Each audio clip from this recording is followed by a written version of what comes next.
En ese primer capítulo, nuestro objetivo es abordar los fundamentos del control interno.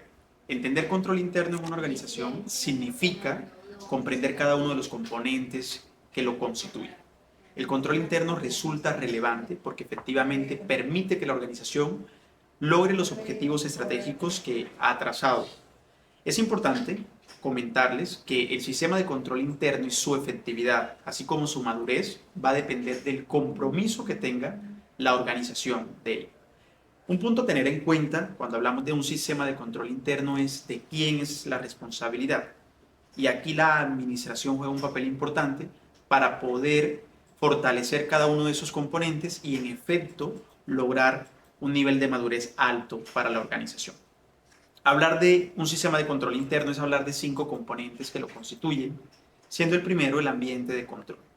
Considero que es uno de los componentes más complejos de poder valorar en una compañía por cuanto se refiere a las conductas que todos los colaboradores pueden tener frente a las disposiciones, a los códigos y en efecto a las políticas que ha establecido la empresa. Resulta complejo, efectivamente, porque existe un riesgo de conducta asociado a ese componente que para nosotros en nuestra labor como revisores fiscales o como auditores o aquella que conlleve, por ejemplo, como jefe de control interno, es difícil que nosotros podamos medir día a día cómo se comporta ese riesgo de conducta o qué tanta desviación hay de lo que nosotros idealmente esperamos en las políticas que definamos para la compañía. El ambiente de control es la base fundamental del sistema de control interno y aquí es importante que la alta dirección respalde cada uno de los procesos o de los demás componentes que constituyen ese sistema. En un segundo momento hablamos de la evaluación de riesgos, que efectivamente vamos a poder revisar con más detalle en un segundo momento, pero en definitiva se refiere al proceso mediante el cual la compañía identifica, analiza y valore aquellos aspectos que pueden impactar la estrategia organizacional. Para eso es importante que la compañía cuente con una política de riesgos estructurada y adicionalmente cuente con un sistema de gestión que le permite afrontar cada uno de esos aspectos que pueden vulnerarla en algún momento. Adicionalmente a ese componente de evaluación de riesgos, encontramos otro componente relevante que se relaciona con las actividades de control. Esas actividades de control nosotros las relacionamos específicamente en el contexto organizacional con dos aspectos claves. Número uno, las políticas, ¿vale? Y por otro lado, los procesos y procedimientos.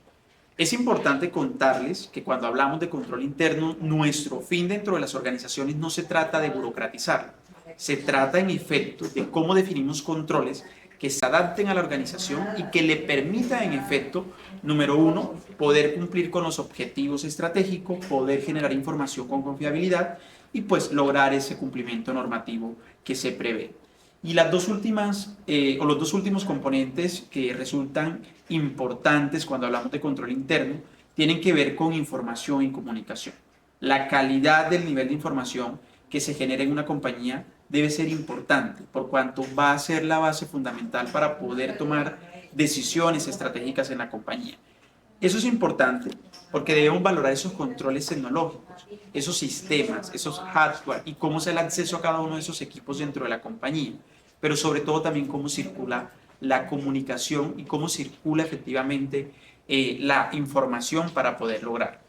En última instancia, nosotros vamos a tener el monitoreo y aquí es importante que la compañía realice procesos de seguimiento sobre cada uno de esos componentes para efectivamente lograr ese fortalecimiento del control interno y una mayor madurez. Eso va a permitir a la compañía, número uno, que se realicen pruebas por parte de auditorías internas o se realicen evaluaciones o valoraciones por partes de auditorías externas o informes de revisoría fiscal que van a dar cuenta del estado actual del sistema de control interno. Y aquí entonces la responsabilidad es cómo la alta dirección considera esos aspectos y a partir de allí define unos planes de mejoras que deben ser incorporados en la gestión para poder lograr que el sistema de control interno en la compañía sea efectivo.